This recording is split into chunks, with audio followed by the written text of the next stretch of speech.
Welcome everybody to the music show. I'm Ray Braselton, your host. And I'm Nick Rita, co-host.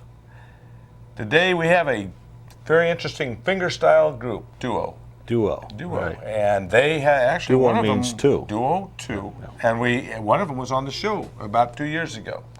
2008, I think it was in the summer. In the summer, and that was Loren Barrigar, if you remember Loren, fingerstyle. He's brought somebody very interesting, very good, with the similar style. Right, all the way from New Zealand. Auckland. From Auckland, and that, from what I understand, is a pretty good sized town. Yes. Yeah. And what do you say? How many people live in that town? 1 point some million. Yeah. So it's a big town. Right. But he's here to New York, or actually he's here to the America, I should say, to see the convention in Nashville for the Chet Atkins Society convention. Right.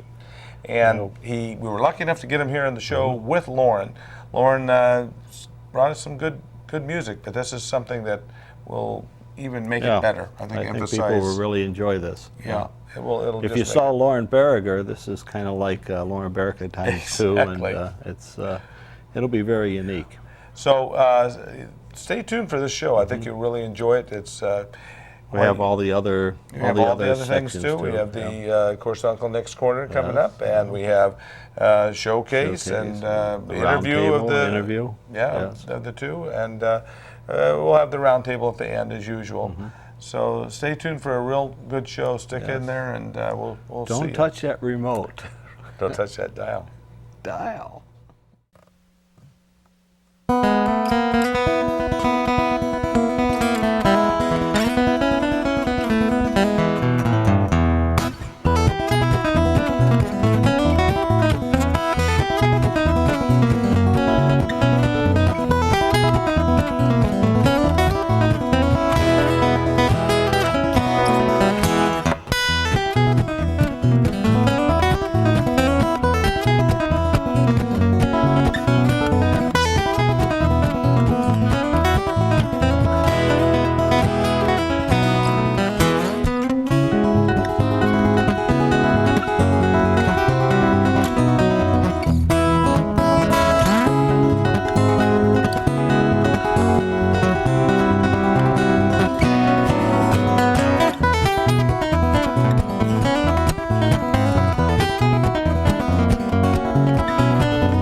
And welcome everybody again to the music show and our interview segment of the show. We just had a great song called Jerry's Breakdown that both Loren and Mark did for us. Actually, I'm going to let you introduce yourselves. Go for it. My name is Loren Barrigar, and I'm glad to be back on the music show. Again? Yeah, I'm glad to be back. And Loren plays fingerstyle guitar and did that for us for our first show a couple of years ago, right? I did. Yep. And I was just trying to keep up there with Mark on this one. But well, Mark, introduce yourself, where you're from and everything. Yeah, hi, I'm Mark Mazengarb, or Mark, as you guys would say in America. Mm-hmm. And yeah, I'm from New Zealand, and I've just come over for a few weeks to do some playing with Loren and go to the Chet Atkins convention. And that is a great thing. You're going to be going to the Chet Atkins convention. Yeah, it's a great time down there, and this is Mark and I, our year to be a headliner down there. So we're kind of gearing up for that. So we're excited about it. Well, you also came by and saw me so we can do this show with Mark. And I must say, you're the person there's been nobody, I think, that's been as far away as you to come to be on our show. So you made the record. And, boy, we really enjoyed that a lot. We have, I know you've got several songs we're going to be doing today, and we're looking forward to it. I just want to ask you a few questions, if that's okay, about where I know you're from New Zealand. Yeah. And since we already did have talked, and everybody in the area knows who you are, Loren, we'll start with Mark. We'll come back. But, Mark, I know you're from New Zealand, and I did ask you earlier where you'd been formally trained. You want to give us a little lowdown on... Yeah, well, I did, after high school, I went to university, and I did a degree in classical guitar, so did 3 years of intensive classical, and then after that I've kind of really got into the Chet Atkins style and a bit of Manouche guitar and Irish music and all sorts. So. Very good. And imagine you've learned a lot from other people besides the conservatory or the music school too. Yeah, I mean, from Loren. Yeah, Loren's been my best source of inspiration, but I've got to learn from Tommy Emmanuel and John Knowles and a few really good players, so I've been very lucky. I guess so. Next time you see Tommy, tell him, come on in. Ray would like to see him on the show. I think he's a little busy, but well, look, well, you're a busy guy because I understand he's going after the Chet Atkins, what's that called, a Chet Atkins festival, or what do you call it? It's actually the Chet Atkins Appreciation Society convention. Yeah, and it's pretty much a 24/7 thing with guitar players from all over the world, and we're just happy to be there. And you're headlining. Well, we got one of the spots, so we're excited about that. Right, but then after that, Mark is going to be going. Isn't he going somewhere else? I believe he is. You want to tell us where you're going after this? You're a busy guy.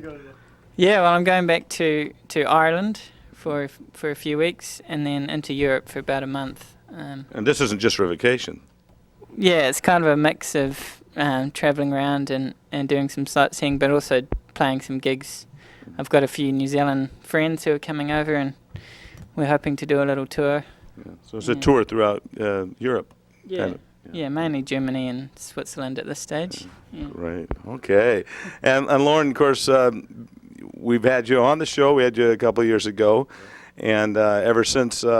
It's been something we've been looking forward to getting you back, and I'm real happy you brought somebody with you too. Not that we didn't enjoy you alone; we loved you alone. I've enjoyed it as much as anyone having Mark here. I can see that. He's enjoyable to play with. I can see that.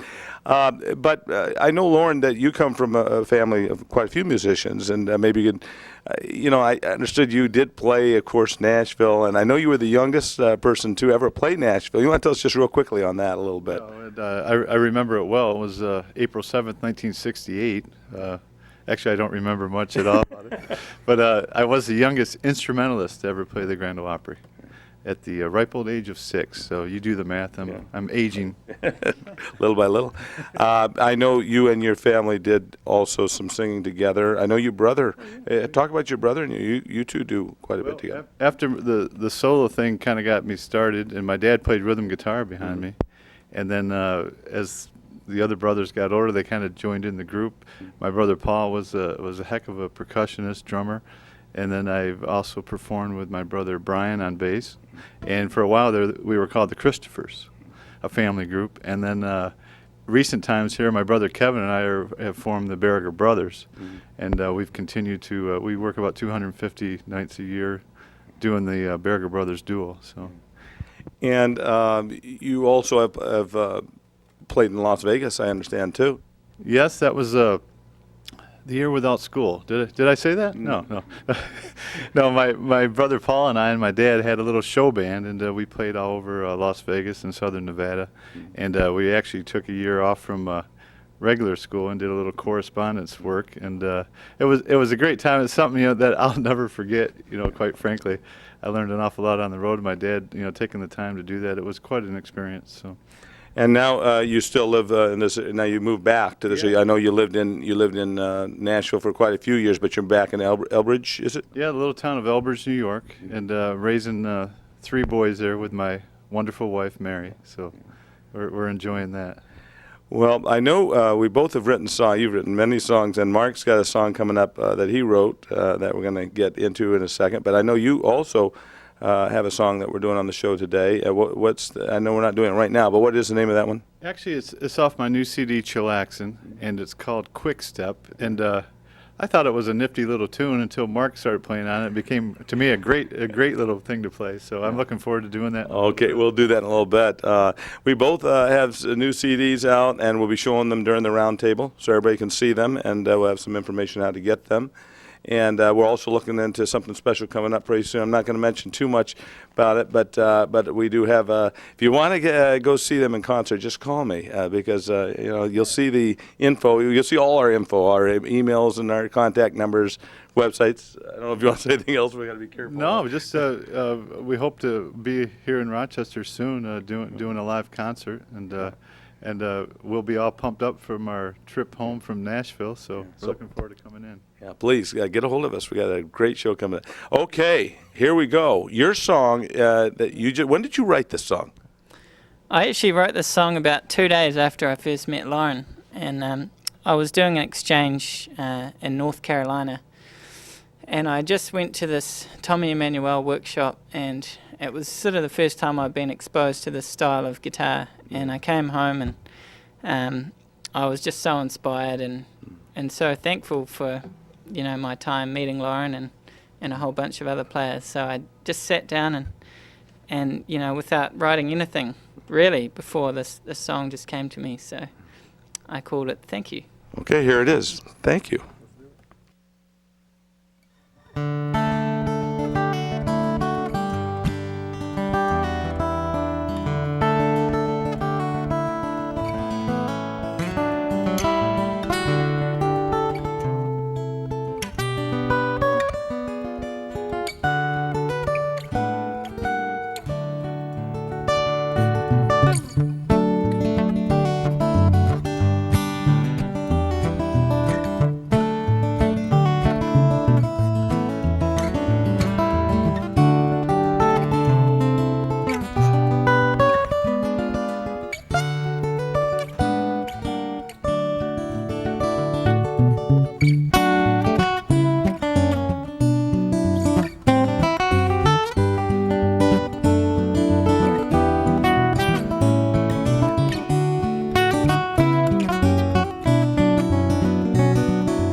And we have a special surprise for you.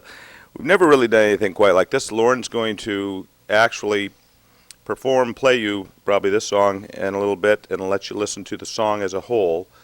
And then he's going to kind of explain to you how he wrote this song, the technique of writing, which I believe different people have different techniques, absolutely. right?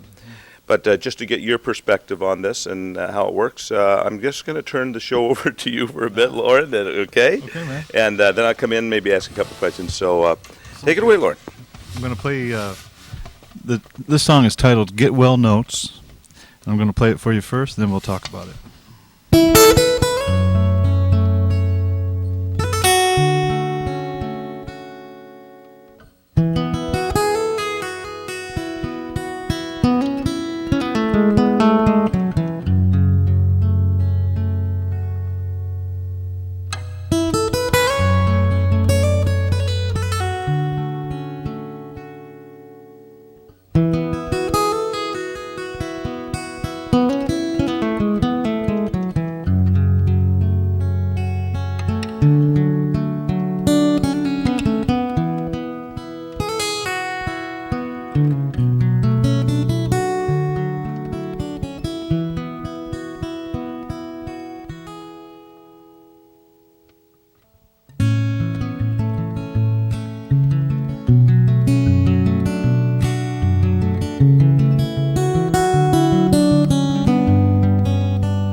That's it. Get well notes.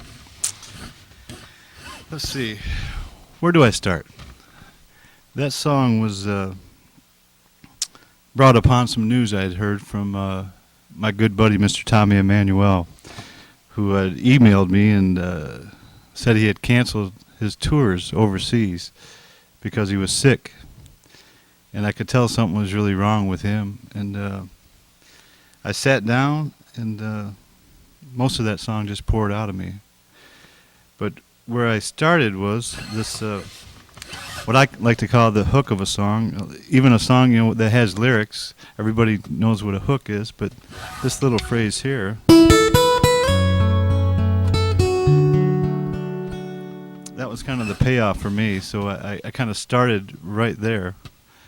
And that phrase to me says a lot of things. It says maybe something's wrong, but there's a ray of hope in there, and there's some good news as well as bad news. So I just started to build on that thing, and I came up with.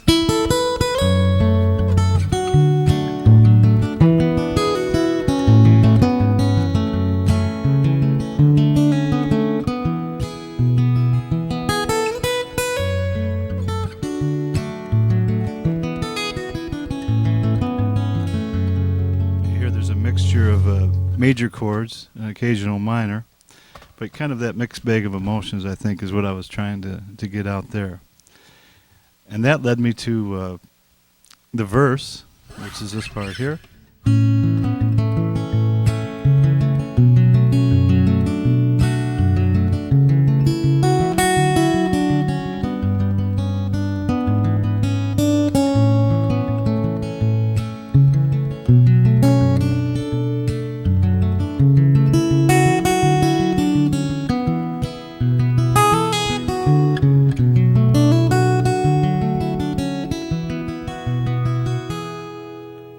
Little thing here where I go back to the minor. It's kind of like just a little refrain that you might hear in a lot of your pop songs or whatever, just like a little reminder of what's coming, and that leads to the hook of the song. So again, the verse is pretty safe sounding to me. It says, you know, that there's a story to tell here, and hopefully the emotion I get in the chorus there starts to let this thing unfold a little bit. In the second verse, I stole an idea from guys like Chet Atkins and Jerry Reed, where you change, you don't want the listener to get bored, so you take the second verse, I give the bass line a little bit more attitude,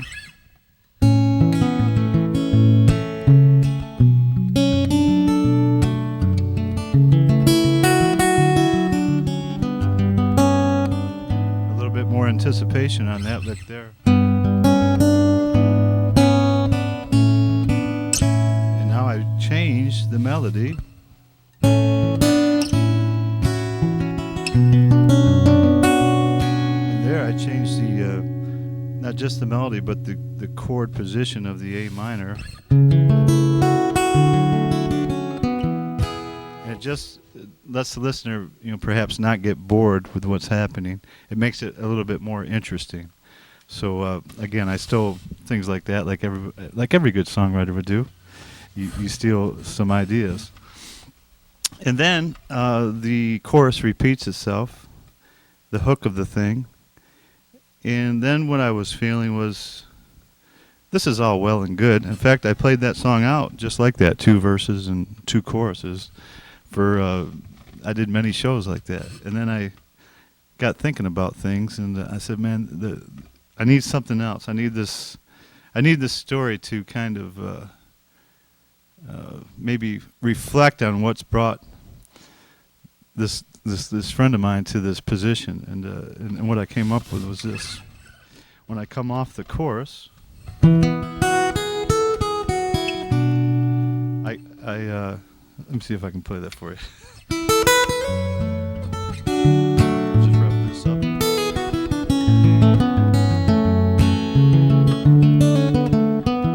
There we go.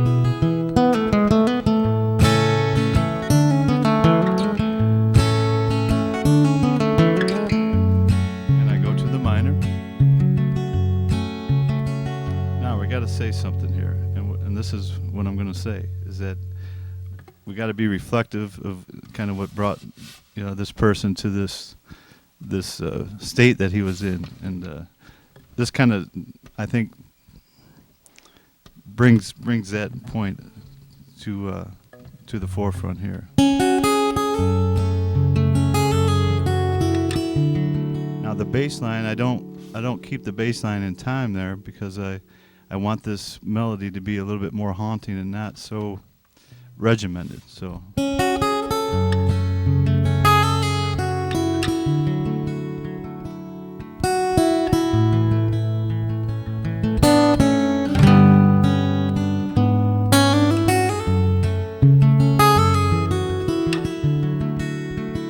bring the bass in a little bit more there, and this is a payoff.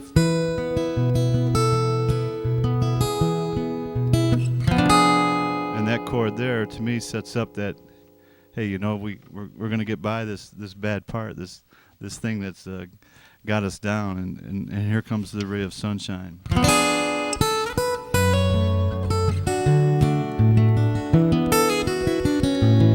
Now, to me, that feels good. I'm not sure what you're feeling.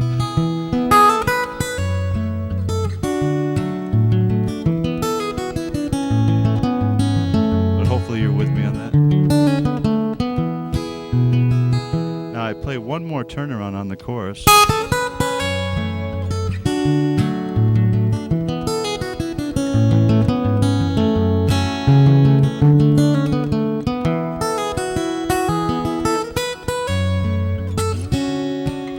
I just changed that up a little bit.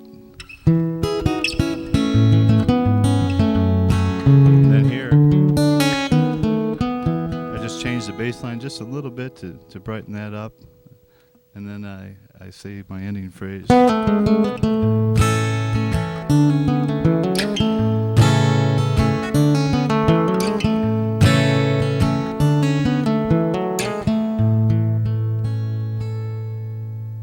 the other thing I'd like to add about that song, we all know that true stories are the best stories, and I think true emotions make the best songs, and that one for me was a true emotion, and that's what it brought out to me.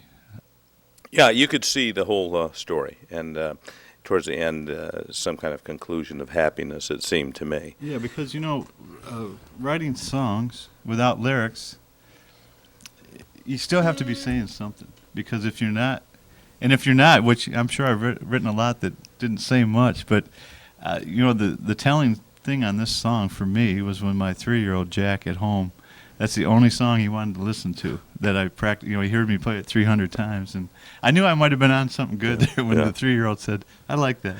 Well, it is new to me because when I'm thinking of writing a song, I'm thinking words. Sure. But this was so much different in the sense that you could see and hear a story through what you were writing. You could hear the hard times, the sad times. You could hear the array of hope. Yeah. And then the sadness, maybe, and then the ray of hope, and then the final conclusion of happiness in it. Hopefully. And that's just to a musician, if you can see that without the words, that proves what a wonderful songwriter you are. Well, and this is a good opportunity for me to try to explain this, and I apologize to those folks out there if I didn't do a wonderful job on this, but it was great fun trying because this is a good experience for me as well to share these type of feelings and emotions that produce these songs. And I can see the emotion in you in this song. And so there you go, ladies and gentlemen. I think it gives you a bit of a feeling of how it's done by the top artists. And remember, this guy has written for some top people, and this is how they do it. So I hope you enjoy this segment, and we'll get back to work. You got some more songs to do. We got to do some more. Okay. See you in a bit. Bye. For our next tune, we're going to do a song off my Chillaxin CD, and this I call Quickstep. For those of you that have heard this tune, it never sounded this good because Mark will be playing an extra part on there. So here we go with Quickstep.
How you doing? This is Nick Rita.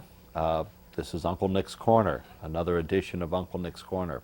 As you notice, I don't have a guitar in my hand. I feel kind of weird without it, but today we're going to talk a little bit about practicing and discipline. Now, I've been teaching for quite a while now. I think I started teaching when I was 16 down in Pennsylvania, and I've seen a lot of students come and a lot of students go. And I've kind of observed how success was attained. And what I found indubitably was that the more somebody practiced, the more that they would dedicate to their instrument, the better off they would be. Now, some kids come along, and granted, you want to enjoy what you're doing, you want to have fun. But I think we need to get past the part of thinking that it's only fun. There needs to be a little bit of discipline, a little bit of work put into it to get to the point of where you're really enjoying playing. If you set yourself a time to practice and you stick to that time to practice and it's a daily thing, I think you can succeed a lot better than just taking it haphazardly. Now, the issue of discipline also, I think, helps in your everyday life. I'm a good example of that. I never was disciplined when I was in high school. I was never disciplined in grade school, high school, and even in college I wasn't disciplined. And as a result, I didn't make as good I didn't do as well in these endeavors. I was always guilty of the Sunday night syndrome. I'm sure you're all familiar with that, where you had something to do over the weekend, some homework assignment, and Friday night, you were having too much fun to do it Friday night. Of course, Saturday you spent doing Saturday things, and then Sunday morning you would go to church or whatever.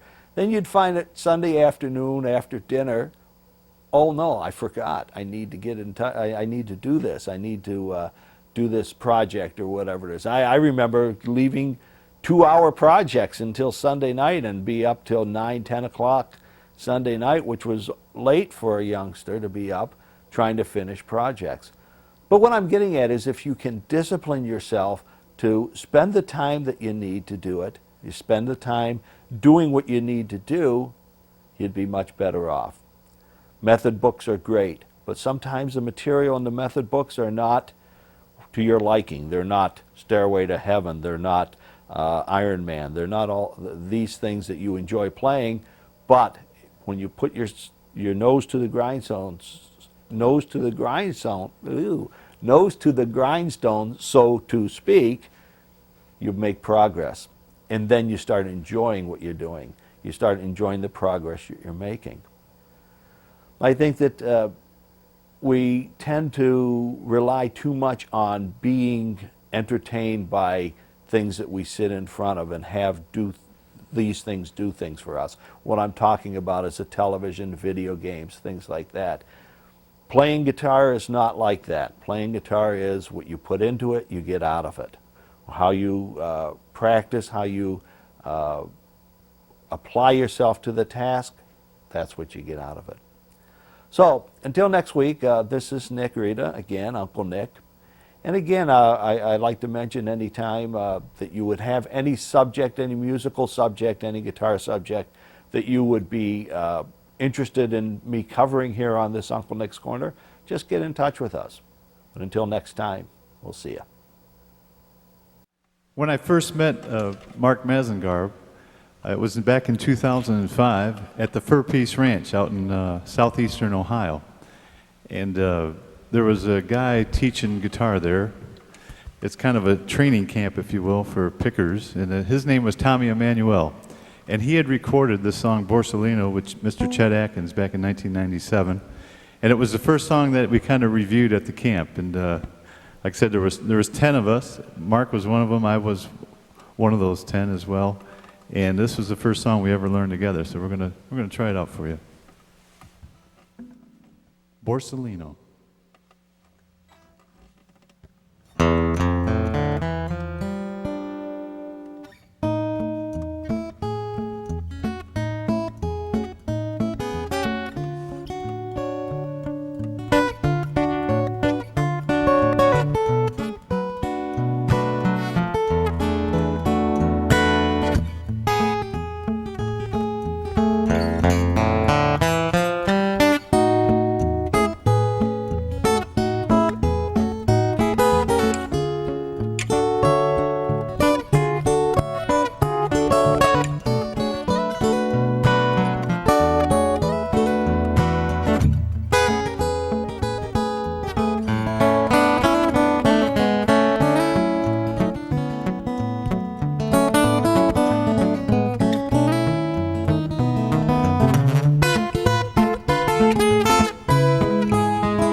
Welcome everybody to the Music Show. I'm Ray Braselton, your host. And I'm Nick Rita, co-host.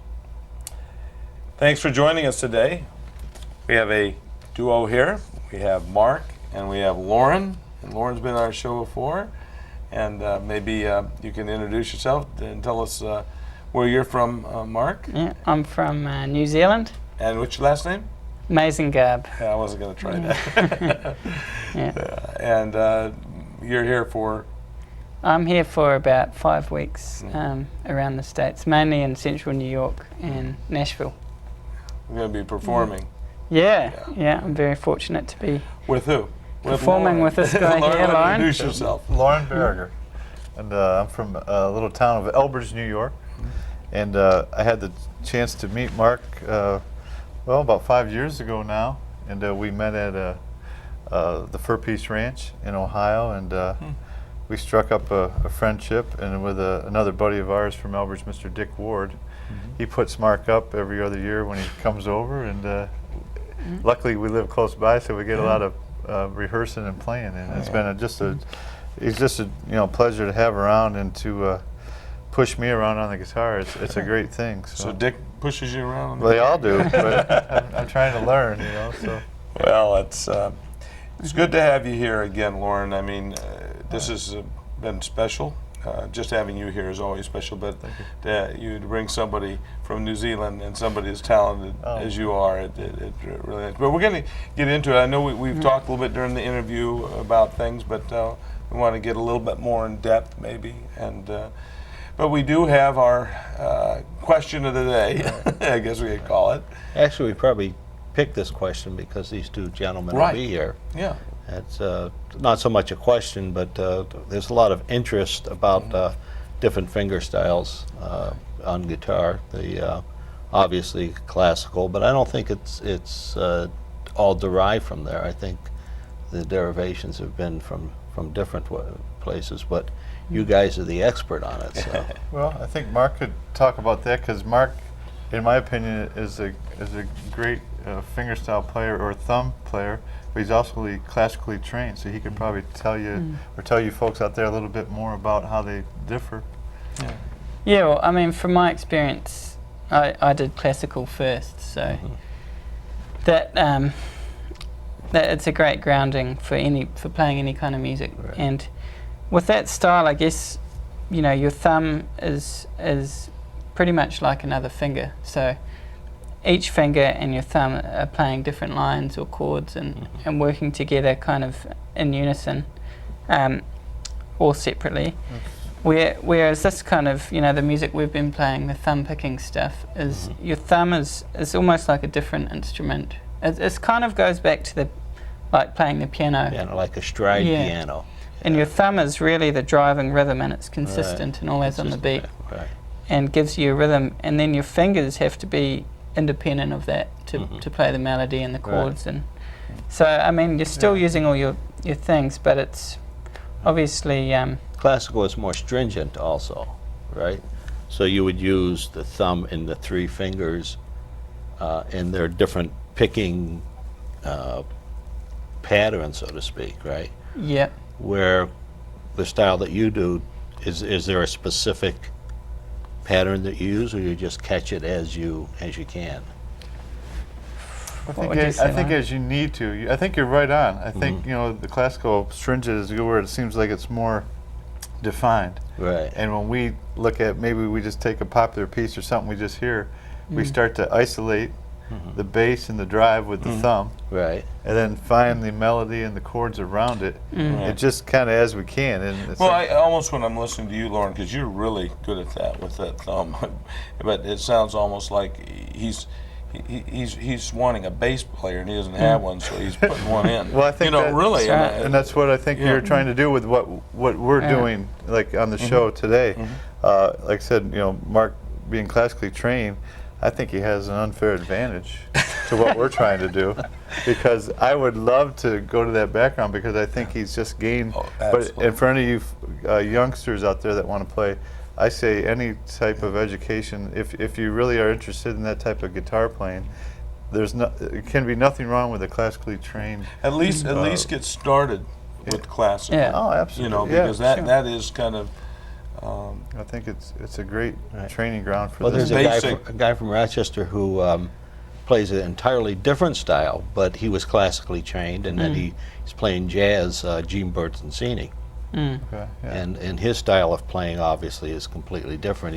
It's not as rhythmic, Right. but he uses his fingers to pick out chords. Now, when I play, that's what I do. If I'm playing a chord solo, I'll use different fingers to pick out the melody, even if it's in the middle of the chord. That's right. But when I play, my style isn't as rhythmic as yours. Okay. Yeah. But I think that's just you summed it up there. You're kind of you create your own bass lines, and you have to think like a band almost. Yeah. Where this is what the bass player is going to do. The melody obviously is like any other song. That's the most important thing you have. Well, we want to let you know that if you do want to write in some questions, that was an interesting topic, and but we're free to more questions from you. We've had many questions in the past from the audience, so feel free to write at our email. And if they don't, we're going to come to their house and get these exactly. questions. We'll make them write those questions. Yes. Let them do it. But you can do our. Yeah, we look nice on on TV Yeah, and but it's everything. different but when we're you really really not meet nice. us. Yeah. Billy. We're really But not nice the at all. contact numbers are at the bottom of your screen. I mean, you know, the email and probably phone number and everything. So you should see it right there. So Yeah, we call that mic magic. Mike Magic. Our director does, an editor does that for us. So, well, again, it was great listening to the two of you, because one thing I noticed watching you perform today was that you really do complement each other very well, and you very quickly pick up because of the experience just doing so much of this for so long, so many times. You know, you just like you pick up on it real fast, and I know to a certain degree myself with things like that when I played with other people. Right. So I understand, but the songs that you do are even more beautiful when he comes in with you. Oh, absolutely. And the other way around. You know, he just makes your song sound better. I like to say he'd make a great spouse because he listens. He listens. See, when you listen, and Loren, be careful. no, this is why Your wife is one. Yeah, we're treading on. I never replace my wife, but and my wife's a good listener. But when you are working with anyone, a singer or another guitarist, if you listen to what they're giving you, it's the only way to work with them. Right. In my opinion. Right. And, And you're talking about listening, using your ears to listen rather than listen heeding what somebody's telling you to do. absolutely. Right, so. We do need to move on. I wanted to, again, we talked earlier in the interview a lot about your past, and being that you were formally trained at a conservatory in New Zealand, and you have performed out with your family a lot. Well, yeah. All over, you know, Nashville, all over the country, actually, and in Las Vegas. Right. And they did that years ago. Years ago. And so, you know, there's not much more I can say except that these two gentlemen are very, very experienced. There's also a couple things that I wanted to bring up, that you have belonged to you personally, Loren, have belonged to the Syracuse Guitar League. That's right. I think I got that right, League. Yeah, there's a Rochester Guitar And it's Club. Rochester Guitar Club. Of course, those guys are going to be on the show too. Oh, yeah. They've been on the show. They're going to be on the show again. And they're great guys. And they're great guys, We just celebrated our 5th year. Yeah. We had our 5th anniversary. We had a wonderful show done by Stephen Bennett. He came through, and Right. and it's something we're very proud of after 5 years. And we had almost 300 people at our Isn't anniversary that concert. gentleman that pushes you around a little bit involved with that too? What's his name? Dick Ward. Yeah. He is. He's one of the founding members. Right. That's what I And thought. it's And you are too. Yeah. I you're am. One of the Yep. And Jim Horseman is the other one from Syracuse, a great guy. And we just want to get you guys in Syracuse involved here in the show too. We got Rochester's involved, our guitar club. oh so. yeah. But And we work together, you know, promoting our Yeah. concerts and things like that. well, together. as a matter of fact, you're going to be hopefully doing a concert pretty soon here, so we want to keep that in mind, everybody. We mentioned earlier, you know, write us, or don't write us, call us, Call us. and get your tickets, because it's coming up, and these two gentlemen are going to be doing it, so it ought to be a lot of fun. Looking forward to it. Real exciting. I guess the other thing I wanted to bring up was I thought it was interesting because you brought up earlier about McIntyre's drummer. Catching on the show. Yeah. You want to tell us the story on that? I got a call from a gentleman named Billy Goodness. He seems like quite a guy, not to mention a superb musician from the Rochester area. And he tracked me down from watching the appearance I was on here 2 years ago. Yeah. And this was Reba McIntyre's. Oh yeah, drummer, he's played right? with. He's played with. I mean, it looked like a who's list of country music stars. But I believe he was on the road for several years with Reba McIntyre. He lives in this area, I guess. He does. He's from Rochester. I couldn't tell you exactly the town, but because of this wonderful music show, he said he was cruising around and found the show and enjoyed what I was doing, and I just got the biggest kick out of chatting with him, and we've exchanged emails, and at some point here we're going to get together and do something. Oh, great. So watch the music show. There's something to it. Yeah. We do want to bring up real quickly, we've got Mark's new CD. Is this brand new coming out? Yeah. Can you hold it up and show the camera and just kind of hold it still? Maybe the camera can even zoom in. And you can tell us a little bit about your new CD. Yeah, no, I did this, it's just over a year old. It's called Acoustic Affair. And it's my project, but I've used a whole lot of really fantastic musicians who I play with in Auckland. So there's a lot of great piano and violin and a bit of harp and everything in there. So it's an instrumental album, and you can actually hear the whole thing on my website. Oh, really? Yeah, That's good. and you can buy it on. You want to give us your website? It'll be on the bottom of the screen, but can you give it to us now? Yeah, it's just www.markmazengarb.com, which is MARKMAZENGARB.com. You want to translate that for the Americans? I was going to ask you for help. Well, it's right there, so you can't miss it. And then, of course, now you've come out with a new album since you've been on the show. You had one when you came in the first show, and now here's your new album, and we want to introduce this. Yes, this is. Can you you might have to hold it up a little bit, yeah. This is my new CD called Chillaxin'. Now, Chillaxin' is, as of January 1, 2010, they've tried to outlaw that term. You know, they come up with like 10 terms every year that they don't want anyone to use anymore. Chillaxin' made the list. Is this political correctness? No, it's, I don't think it's driven by politics, but there's usually like 10 words, like whatever. We won't say them. People have seen these terms, but anyways, I thought that was interesting as I picked this title. But absolutely. Axe is a slang for guitar. Yes. And of course, the album's very laid back and relaxing, so I came up with Chillaxin'.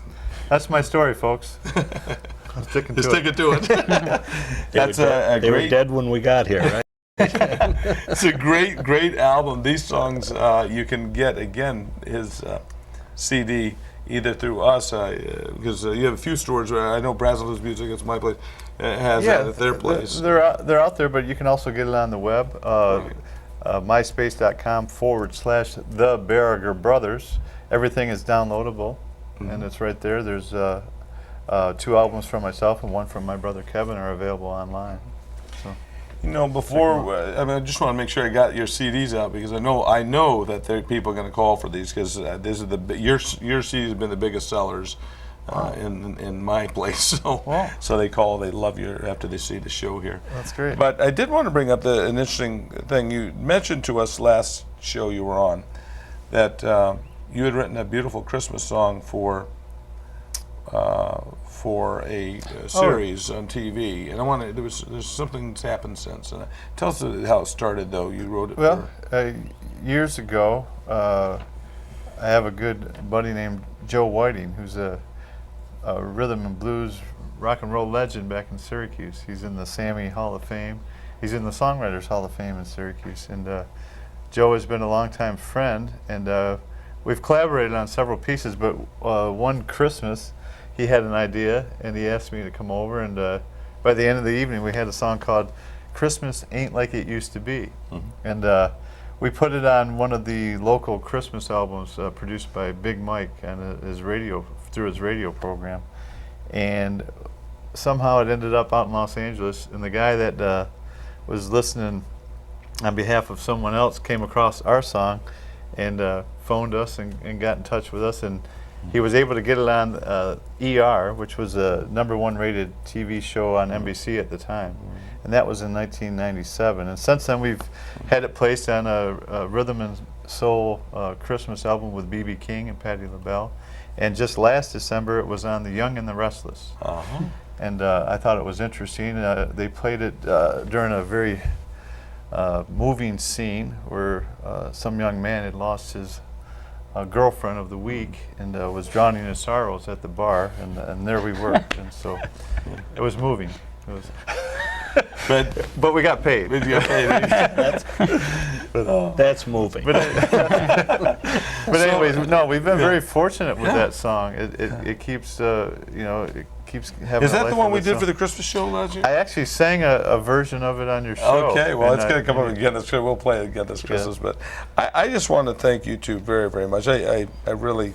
Well, thank I you. hope I've done you justice. Thanks for having us. It's been a pleasure. To really come out from New Zealand to be on the show and to do our big thing we're going to be having here in Rochester area that we're going to be doing that you all have to call us and contact us for tickets for. But nevertheless, we want to. I hope I've done you justice, and thank you so much. Thanks for having us. Thank you so much for being on the show, Mark. Well, we've enjoyed. Cheers, as we'd say. Cheers. Okay, cheers. Thanks, sir. Loren. Appreciate it. Thank you, Nick. Well, anything else you want to say, Uncle Nick? No, maybe good night or goodbye. It might not be night when you watch it. Say good night, Nick. Say good night, Ray. Good night, Nick.